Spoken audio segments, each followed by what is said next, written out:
अस्सलाम वालेकुम।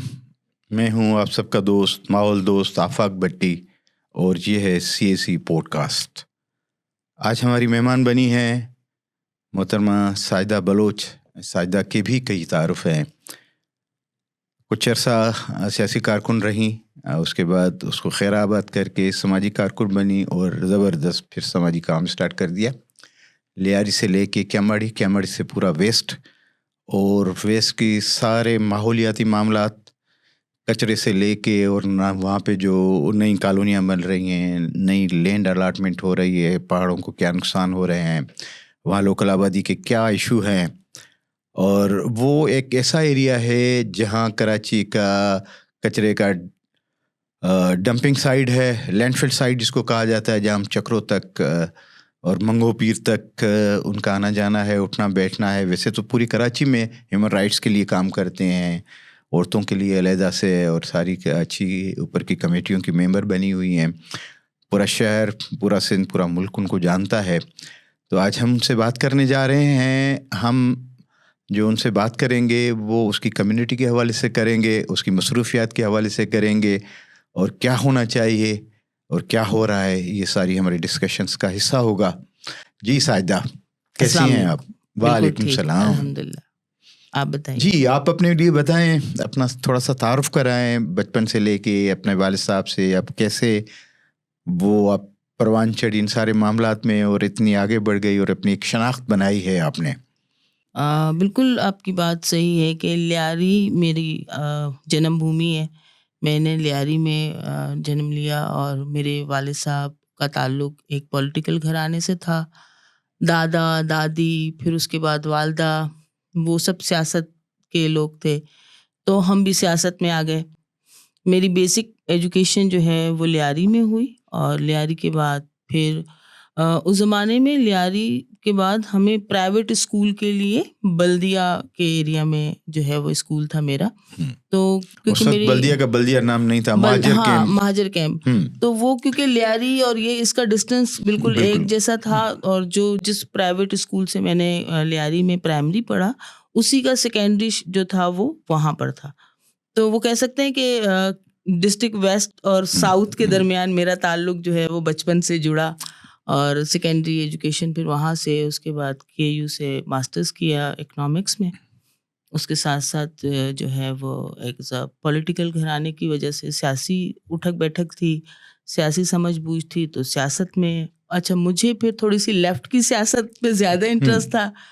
तो मैं जो है वो सिंध यूनाइटेड पार्टी के साथ मैंने अपनी सियासत का आगाज़ किया, और फिर उनसे मुझे कुछ चीज़ें फिर नहीं समझ आईं सियासी तौर पे, क्योंकि मैं इकोनॉमिक्स का स्टूडेंट हूँ, तो मुझे सियासियात और समाजियात के बीच का फ़र्क जो है वो बड़ा मुश्किल लग रहा था। हाँ, मैशत कहाँ गई, मैशियत जो है कहाँ गई वो कहाँ गई? हम्म। तो इसलिए फिर मैंने समाज को ज़्यादा बेहतर समझा कि मुझे समाज के लिए काम करने की सोशियोलॉजी की ज़रूरत है, तरफ और आज सोशियोलॉजी की तरफ मैं चली गई। Practically sociology.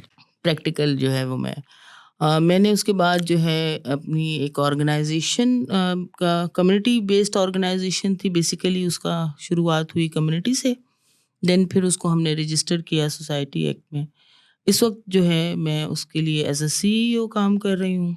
उसके साथ साथ कुछ पर जिम्मेदारियां हैं मुझ पर, जैसे दूसरी तंजीमों की। मैं TDA ट्रस्ट और डेमोक्रेसी का एक नेटवर्क है, पैमान नेटवर्क, रीजनल नेटवर्क है पूरे सिंध का, उसकी डिप्टी कन्वीनियर हूँ। उसके साथ साथ कुछ और ऑर्गेनाइजेशंस में मैं एज एन बोर्ड मेंबर भी काम कर रही हूँ। HRCP में, HRCP के साथ, ह्यूमन राइट डिपार्टमेंट के साथ, और औरत मार्च के साथ मेरा काम है। मैं औरत मार्च के साथ भी काम कर रही हूँ। तो ये कुछ वो ज़िम्मेदारियाँ हैं जो कि मैं अपने इलाके के लिए, अपनी ख़वातीन के लिए, अपने लोगों के लिए काम कर रही हूँ।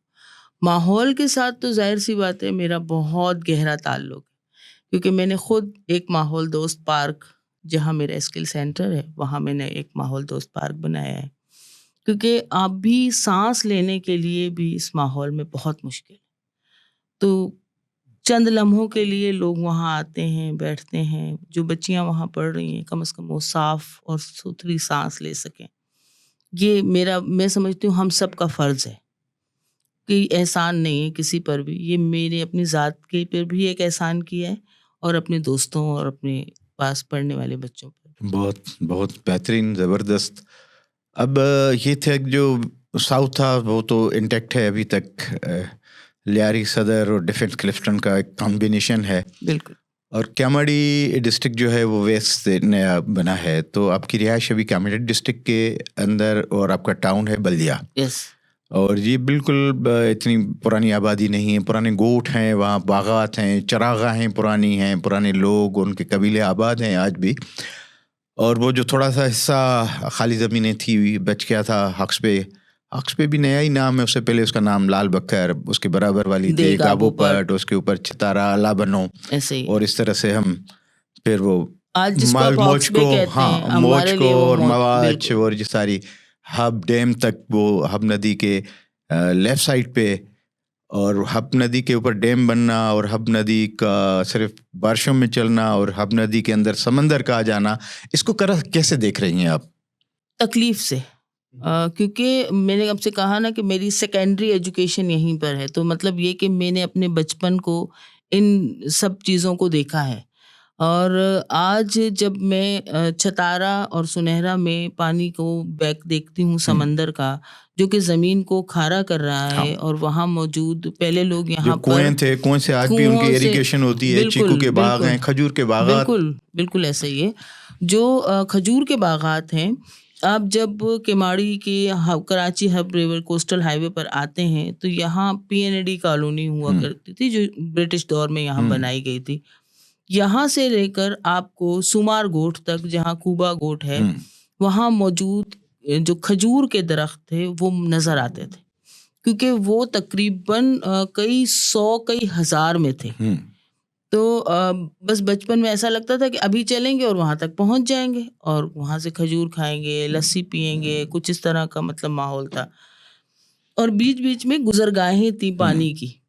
वहाँ बहुत बड़े बड़े जोहड़ थे जहाँ लोग अपने जानवरों को पानी पिलाते थे, उन चरागाहों में उनको गुजारते थे। फिर कुछ नेवी ने एरिया लिया, कुछ एयरफोर्स में गया, कुछ फिर आबादियाँ बढ़ गईं। क्योंकि जो आबादी का रेशो बढ़ता गया, उन लोगों को शायद आप बाकी के शहर से लाकर यहाँ डंप कर दिया गया, जिसमें महाजर कैंप आबाद हुआ, जिसमें बल्दिया आबाद हुआ, जिसमें फिर वो पूरी आबादी जो है वो आज दे अल्लाह बन्नू और अल्लाह पाई की नादरन बाईपास जिसको आप कहते हैं, बेसिकली हमारे लिए वो दे अल्लाह बन्नू, दे अल्लाह पाई और दे माई गाड़ी का सारा रोड था। तो माई गाड़ी तक और पीछे की ये पूरा रोड जिसको भी नादरन, इसमें अगर आप देखें तो कट्टू गोट बहुत पुराना गोट, माई गाड़ी का गोट बहुत पुराना गोट है, माई गाड़ी की मदार भी है। बिल्कुल। और फिर उससे आप आगे आ जाएं तो उसके साथ नूर मोहम्मद गोट है, लोंग गोट है, ये सारे वो गोट हैं जो सदियों पुराने गोट हैं। आज भी उन गोठों में आप अगर जाकर देखें तो बुनियादी सहूलतें नहीं दी जा रही, क्योंकि वहाँ के लोकल को आपने बिल्कुल इस्टेब्लिश नहीं किया। इन ज़मीनों को अगर आप देखें तो आपने बंजर कर दिया, क्योंकि जब आपने हब नदी बनाई उससे पहले ये जो कुदरती पानी का जो बहाव था, जो नदी थी जो यहाँ से गुजर कर जाती थी दरिया समंदर में, यहाँ लोग बहुत सदियों से आबाद थे इसके किनारे, वो यहाँ खेती करते थे, वो यहाँ पर अपनी जो है करते। अब ये ज़मीनें, क्योंकि अब आपने क्या किया कि हब से जब पानी का ट्रांसफ़र किया कराची की तरफ, तो आपने यहाँ पानी बंद कर दिया। अब जब पानी यहाँ बंद कर दिया तो आपको पता है कि मुबारक विलेज का समंदर काफ़ी ऊपर है, तो वो पानी इसका उसका बहाव जो है वो इस नदी में आ गया, उल्टा चल रहा है। अब जब वो उल्टा चल रहा है, मीठा पानी समंदर में जा रहा था, अब खारा पानी ज़मीनों में आ रहा है। तो उसकी वजह से मैं अगर ये देखूं तो मेरे लोग वहाँ पर बंजर ज़मीनों पे अब रह रहे हैं। अब वो खेती नहीं कर सकते, अब वो मवेशी नहीं पाल सकते, क्योंकि अब मवेशियों के लिए ना तो पानी है, ना चरागाह है, ना मवेशियों के लिए कोई किसी तरह। तो आपने वहाँ आबादी तो बढ़ा दी है, मगर आबादी को आपने नेचर से बहुत दूर कर दिया है। जबकि वो पूरा खित्ता जो है वो बहुत नेचुरल उस पर जो है वो माला माल है। आप हब का स्केल अगर कराची के लिए खोलते हैं तो उनके लिए भी खोल सकते हैं, क्योंकि आपको पता है कि एक वक्त में हम जो मतलब लियारी तक, आज भी आप ली मार्केट में वहाँ उसके जो गेट्स हैं उसके ऊपर 2 से 3 जो वो फ्रूट बेचने वाले हैं, उनको अगर आप देखें तो वो मलीर से और साकरान से हाँ आते हैं। तो ये जो साकरान और इसके जो लोग थे वो यहाँ से सब्जियां लाकर यहाँ बेचते थे। ये पूरा जो एरिया था, यहाँ से वेजिटेबल्स आकर ली मार्केट की मंडी में बेचे जाते थे। लियारी में पूरा, और ये बोल दिया, इसकी सारी सब्जियों की और सारी फ्रूट्स की जो डिमांड थी वो इसी खत्ते से पूरी होती थी। दूध का पूरा जो वो था वो सारा यहाँ से आता था। ये सारा आपने ख़त्म कर दिया, आपने खुराक ख़त्म कर दी बेसिकली यहाँ पर ना। हम आर्टिफिशियल की तरफ चले गए, और आर्टिफिशियल की तरफ जाने की वजह से अब आपको खुद पता है कि हमारी बीमारियाँ बढ़ रही हैं। मैं अपने लोगों को स्किन डिजीज़ में देख रही हूँ, आई डिजीज़ में बहुत ज़्यादा लोग वहाँ पे मुब्तला हैं, स्किन डिजीज़ में बेतहाशा लोग मुब्तला हैं। लास्ट अभी 2 मंथ अगो हमने वहाँ पे मेडिकल कैंप्स किए हैं, और मैंने इतनी बुरी स्किन डिजीज़ देखी है वहाँ पर लोगों की, क्योंकि वो जो पानी समंदर का जो ज़मीन को खारा कर रहा है वो सिर्फ फसलों को और मवेशियों को नहीं, इंसानों को नुकसान दे रहा है, इंसानी जानों को नुकसान पहुँचा रहा है। तो ये बड़ी तकलीफ का अमल है। मैं उसको मतलब बहुत तकलीफ से देख रही हूँ, क्योंकि जाहिर सी बात है मैं तबाही देख रही हूँ वहाँ पर। अभी जो आप देख रही हैं ये मैंग्रोव का भी बेल्ट है जो मुसलसल कम होते होते होते ककागोट से शुरू हो जाएं आप, और बल्कि लियारी नदी की राइट साइड पे जितने भी मैंग्रोव्स हैं वो ख़त्म हो गए हैं, और जो जजीरे हैं वो अभी पहले नज़र नहीं आते थे, अब सामने ही शम्स पीर का जजीरा भी नज़र आता है। और ये पूरा बेल्ट जो है वो समंदर के साथ साथ ऊपर लाल बख्तर की पहाड़ियाँ हैं जहाँ से पानी आता था, और मैंग्रोव्स को सब लोग उस पुल से भी पुरानी से गुजरते हैं आज भी, और मंदो जज़ल होती है, हाई टाइड लो टाइड हो रहा होता है, वो सारे नज़ारे हैं कुदरत के। वहाँ पे LDA की स्कीम आ गई, उसको ज़मीन अलाट कर दी गई, फिर पहाड़ी के पीछे बेनज़ीर टाउन आ गया 1500 एकड़ पे, और फिर उसके बाद कई अलाटमेंट्स हो गई। तो लोकल्स की वहाँ पे फार्म 6 की यहाँ के कब्ज़ा की ज़मीनें हैं। वहाँ पे मैंने देखा तो पोल्ट्री फार्मिंग का बिज़नेस, अंडे वहाँ से ज़्यादा आते हैं। गाय, लाल गाय जो हमारी इंडिजीनियस गाय है वो वहाँ पे लोगों के पास आज भी है, मगर ज़मीन जब आप सिर्फ कॉलोनीज़ के लिए अलाट करते जा रहे हैं तो चरागाह ख़त्म होते जा रहे हैं, तो वो गोश्त, मुर्गी और जो ग़िज़ाई ज़रूरियात हैं शहर की वो ख़त्म होती जा रही हैं। बिल्कुल। और जो जाम हमें आता था मलीर से, अब वो मलीर से नहीं आ रहा, मलीर भी पूरा ख़त्म हो गया, मलीर नदी भी बर्बाद हो गई लियारी नदी की तरह। और हब नदी के ऊपर भी जब डैम बना पानी की ज़रूरत पूरी करने के लिए, तो हब नदी का तो आप खुद आई विटनेस हैं, और पहाड़ से जो पानी बहता है वो बेनज़ीर टाउन का मैंने देखा हशर, वो किस तरह से पानी ने उस सब सारे रोड को और काट के आप रास्ते बंद करते हो, पानी के हमेशा से नाले बंद कर देते हो, उसके ऊपर आबादियाँ कर देते हो, वो सूरत हाल बड़ी संगीन है। और कुछ अरसे के बाद हमें हो सकता है लाल बकर हिल्स के ऊपर भी वो जो बटेर हैं, तीतर हैं, आज भी कुछ खरगोश और लूमड़ियाँ मैंने देखी हैं, अक्सर जाना होता है, वे सारा वाइल्ड लाइफ भी ख़त्म हो जाएगा। आपने अभी मुझे कहा कि मैंग्रोव्स हमारे वो आप देखें, हमारा जुल्म देखें, आपकी लियारी नदी, क्योंकि ये यहाँ से आकर मच्छर से गुजर कर शम्स पीर और फिर उसके बाद पिछले जजीरों में जाती है, ये मैंग्रोव्स की बेहतरीन परवरिशगाह थी। यहाँ आपने क्या किया, यहाँ आपने पूरा का पूरा कोनोकार्पस लाके लगा दिया। आप देखें, आप मैंग्रोव्स के पलने की जगह पर आपने कोनोकार्पस लाकर लगा दिया, और आपको लग रहा है कि वो ग्रीन हो गया, आपने तो तबाह कर दिया उसको। क्योंकि अब ये जो पल रहा है ये मैंग्रोव्स को तो पलने नहीं देगा, और मैंग्रोव्स को नहीं पलने देगा तो झींगा कहाँ से आएगा, क्योंकि ये तो पूरी बेल्ट थी आपके झींगे के अंडे बच्चे की, और वहां से जो है वो सारा थी, पूरी हिचड़ी थी उसकी। आपने इसको पूरे को जो है वो ख़त्म कर दिया। उससे अब आगे आ जाएं, अगर जैसे अभी आपने बात की कि जो पानी का कटाव है, और उस कटाव ने जो अभी रिसेंट आपको दिखाया है, 2022 में उस कटाव ने आपको बताया है कि इतना बड़ा कटाव आया है कि एक पूरा आपको लगता है कि दरिया का कटाव है। मैंने देखा, बरसाती दरिया का कटाव है वो। आपको वो किसी नदी नाले का कटाव नहीं है, वो आपको बता रहा है, खुद बता रहा है कि अब भाई मेरा रास्ता है, आप कर क्या रहे हैं मेरे साथ। क्योंकि वहां जाकर जो बंद बांधा है उन्होंने आगे, बंद बांधा है बेनज़ीर टाउन के साथ, जो अल्लाह बन्नू का जो बंद हाँ। उन्होंने पूरा बांधा है, उसने पूरा गुलजार गोट, नूर मोहम्मद गोट, उसके साथ जो सुनहरा वाला पूरा पॉइंट है, ये सारा आपने वहाँ ख़त्म कर दिया।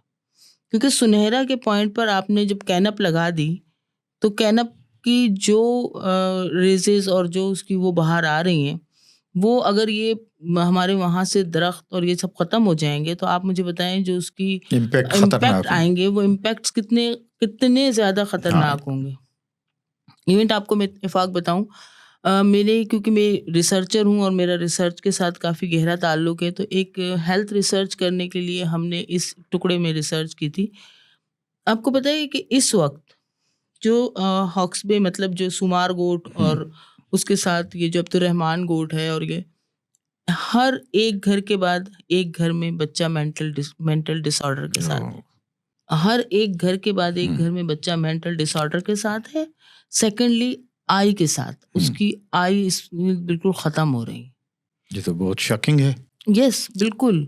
और वो इतनी ख़तरनाक रेजेस हैं जो कि उनको कैनप से आ रही हैं, और फिर समंदर के मैंग्रोव्स ना होने की वजह से जो उनकी आई को रिफ्लेक्ट करती हैं, जो छोटा होड़ा लेकर समंदर में जाते हैं पानी लेके हाँ, मछली सिर्फ के एक दिन लिए, की शिकार। एक दिन की शिकार के ऊपर, वो सेफ्टी की ट्रेनिंग नहीं है उनको, उन्हें कुछ इस हवाले से वो नहीं है, तो उसकी वजह से ये बहुत ज़्यादा ये डिजीज़ बढ़ रही हैं जो कि अभी सामने नहीं आ रही।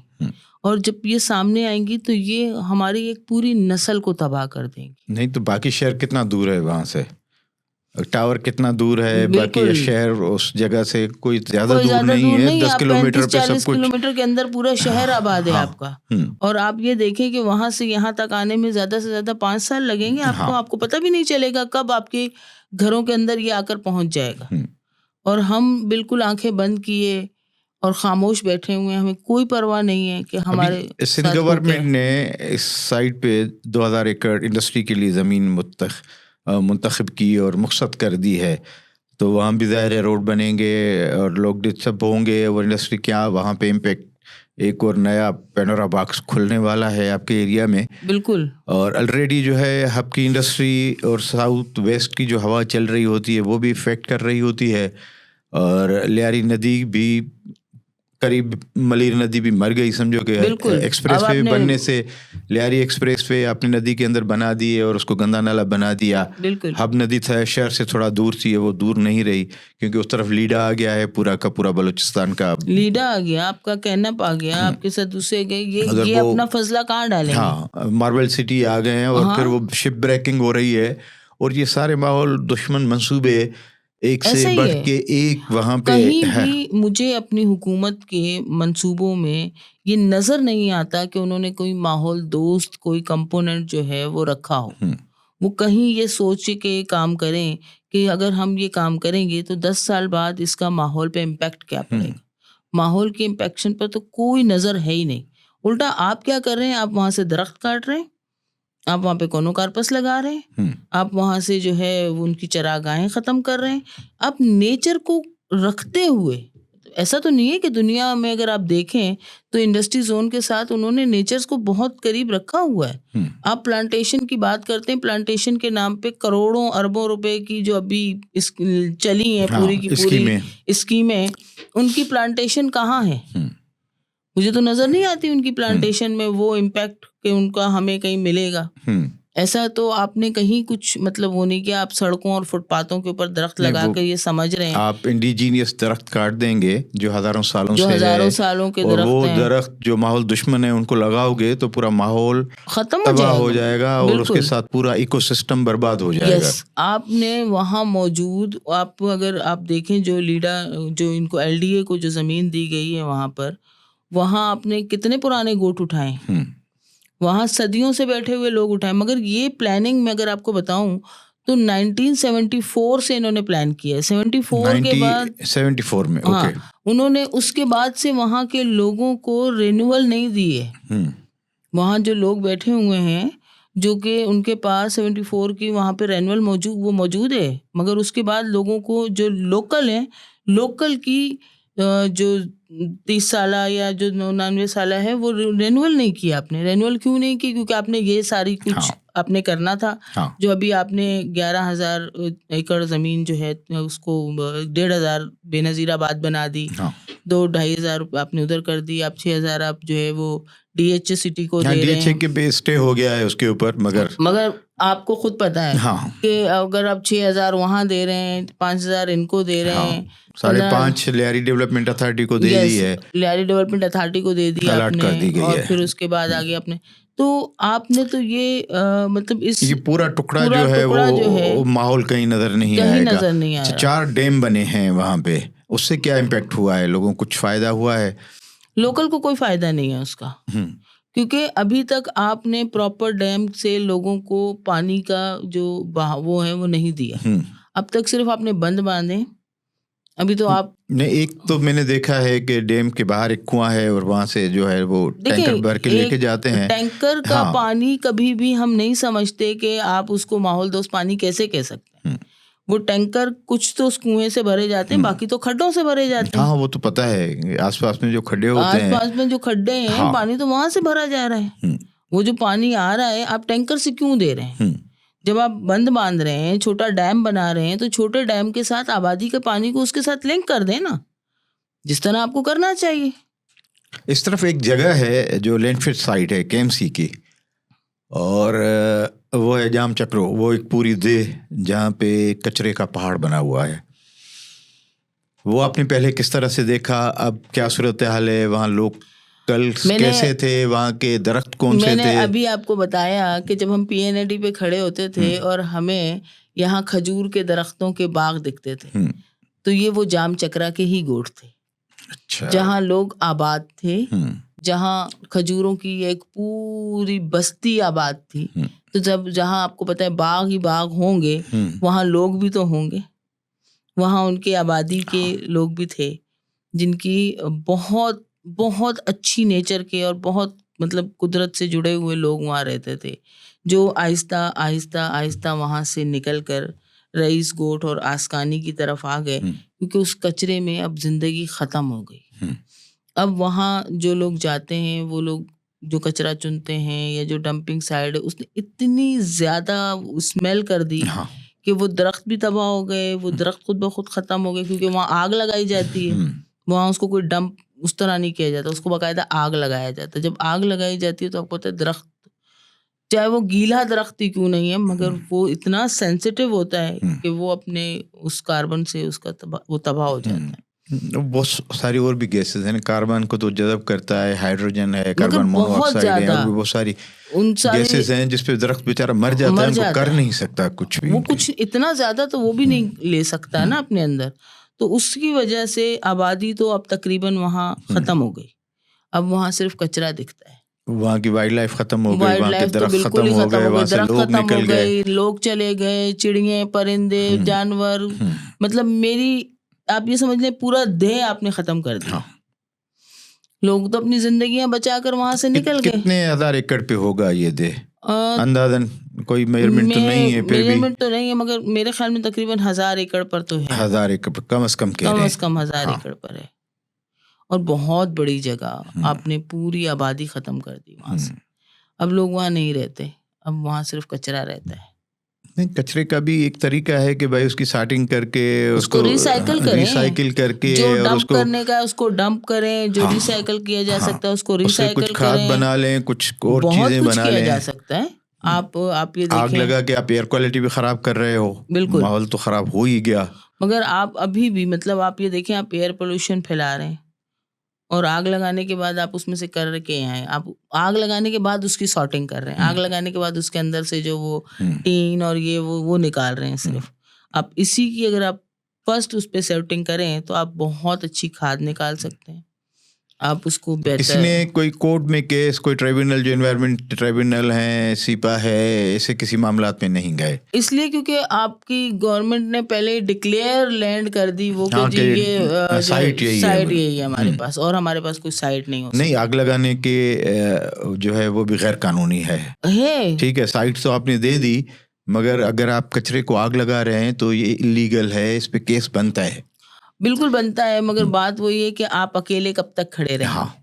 हमने अकेले खड़े रहकर मुहतसिब में केस भी किए पानी के लिए और बाकी चीज़ों के लिए, मगर आप अकेले कब तक खड़े रहेंगे? क्योंकि हमारे जो लोग हैं वो बहुत गरीब हैं और इलिटरेट हैं। जो मैं समझती हूँ गुर्बत आपकी सिर्फ पैसे से नहीं है, आपने जानबूझकर उन लोगों को दूर रखा है। आप अगर मैं आपको बताऊं तो मुबारक विलेज से लेकर रईस इलियास गोट तक कोई सेकेंडरी स्कूल नहीं है। इस पूरे समझे के टाउन में? नहीं, टाउन की बात नहीं कर रही हूँ, इस पूरे खित्ते की, लाइन की बात कर रही हूँ, कर रहे हैं। जो कि अगर आप जब हमारा रेंजर्स चौकी से कट होता है तो रईस इलियास से लेकर मुबारक विलेज तक ये 35 किलोमीटर का एक ही रोड है। ऑलमोस्ट 32-33 मतलब इसका बनता है मुबारक विलेज तक। 15 पे चतारा है, उसके बाद 15 पर अल्लाह बन्नो और उसके बाद फिर आपका वो, तो ये तकरीबन अराउंड 33 to 35 किलोमीटर बनता है। अब आप देखें कि 35 या 33 किलोमीटर के अंदर सेकेंडरी स्कूल का ना होना इस बात की ज़मानत है कि आपने यहाँ के लोगों को एजुकेशन नहीं देनी। नहीं, मैंने जो देखा वो बहुत सारी चीज़ें हैं, उसमें 2-4 सवाल बनते हैं, वो एक एक करके मैं आपसे करता हूँ। नंबर 1 बात मैंने देखी कि वही कबीले, वही ज़ातें और वही नस्लें जो मलीर में रह रही हैं वो इस साइड पे भी रह रही हैं। बिल्कुल ऐसे ही। ठीक है, मलीर के लोग बनिस्बत हक्सबे और इन सारी एरिया की जिसकी हम बात कर रहे हैं ज़्यादा बाशऊर हैं, अपने हक के लिए बात करते हैं, पिटिशंस करते हैं, एक्टिव हैं। मगर इस साइड पे मैंने कोई इतना बड़ा वर्कर नहीं देखा जो केसेस में चला गया हो, एहतजाज में चला गया हो। तो वहाँ पे एक बात मैंने ये देखी, उसकी भी अब वजह बताएंगे। दूसरी बात ये है कि मैंने देखा कि बच्चियों को नहीं पढ़ाते, मलिर वाले पढ़ाते हैं, वो अफसर भी बन रही हैं कई बच्चियाँ।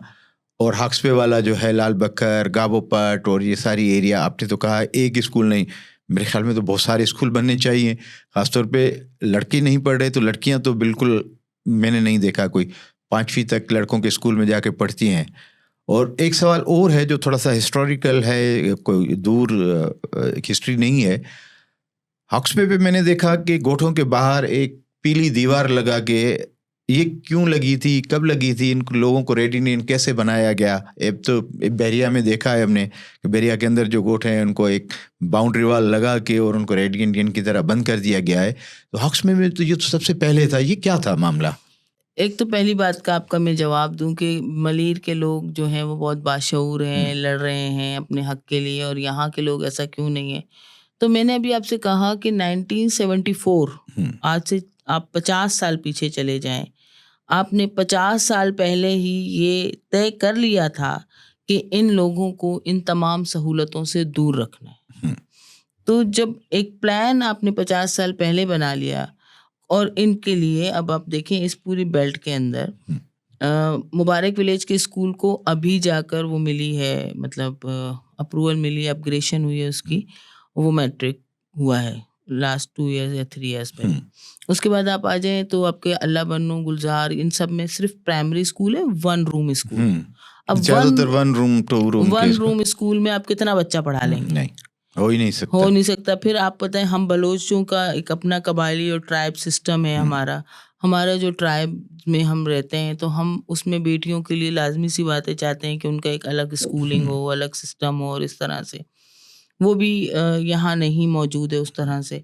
फिर दे छतारा पर मौलादाद लट्ठी एक स्कूल है जिसको बड़ी मेहनत से हम 8वीं तक उसको लेकर आए। उससे फिर आप आगे आ जाएंगे तो फिर आपको कुछ स्कूल वही 1 रूम स्कूल मिलेंगे।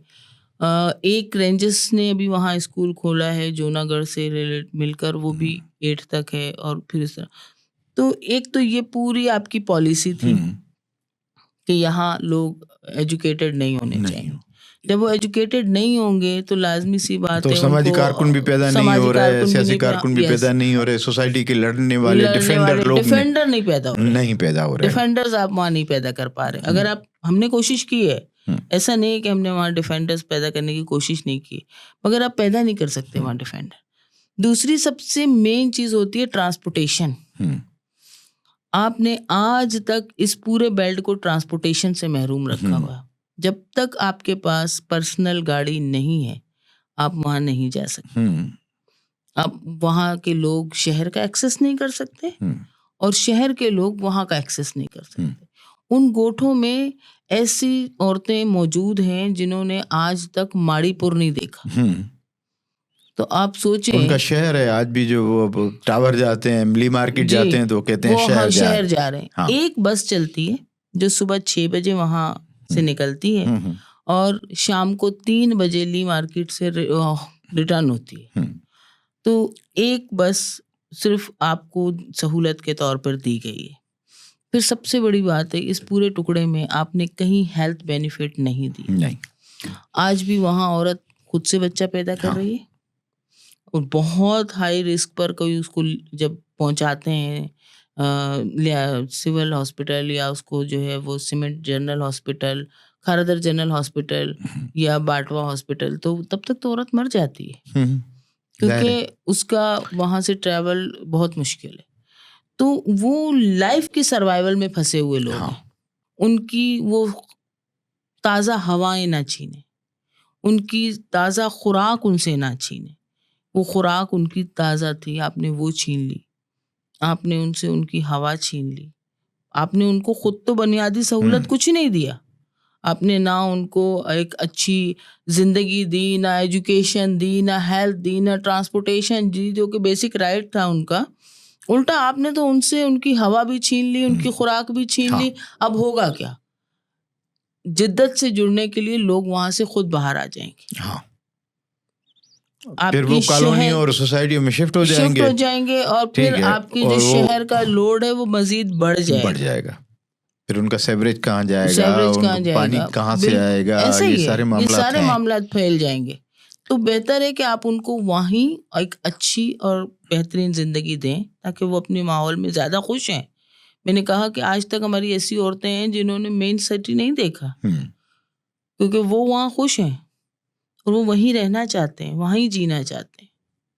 चलिए, बहुत शुक्रिया साजिदा, बहुत अच्छी बातें आपने बताई, सुनाई, समझने के लिए, नाजरीन के लिए जो भी पॉडकास्ट देख रहे होते हैं, क्योंकि इस इलाके पे, इस एरिया पे कोई इतनी बड़ी बात हो नहीं रही थी। बिल्कुल ठीक है, छोटी छोटी चीज़ें हो रही थी। अच्छा, वहाँ की कोई रिपोर्टिंग भी इतनी अच्छी नहीं है। इस इलाके में लोग सिर्फ हॉक्स बे में समंदर पे पिकनिक करने जाते हैं और फिर वहीं से वापस आ जाते हैं, और वो सब लोग आसपास में नहीं देखते कि वहाँ पे लोगों का जीना कैसा है, जानवरों का कैसा है, आब हवा कैसी है।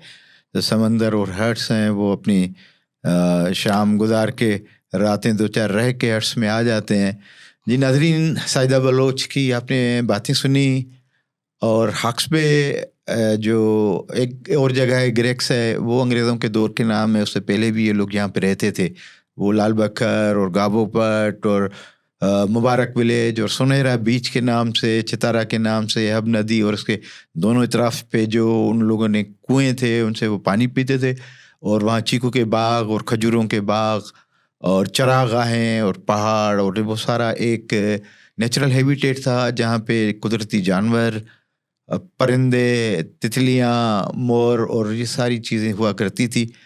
अब वो वैसा नहीं रहा। कॉलोनीज आ गई हैं, बड़े बड़े प्रोजेक्ट्स आए हैं, लोगों को एक स्कूल भी, एक हॉस्पिटल भी अवेलेबल नहीं है।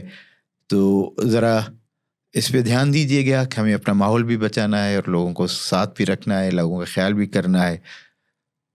तो आप सब लोगों का शुक्रिया। खुदा हाफिज़ के साथ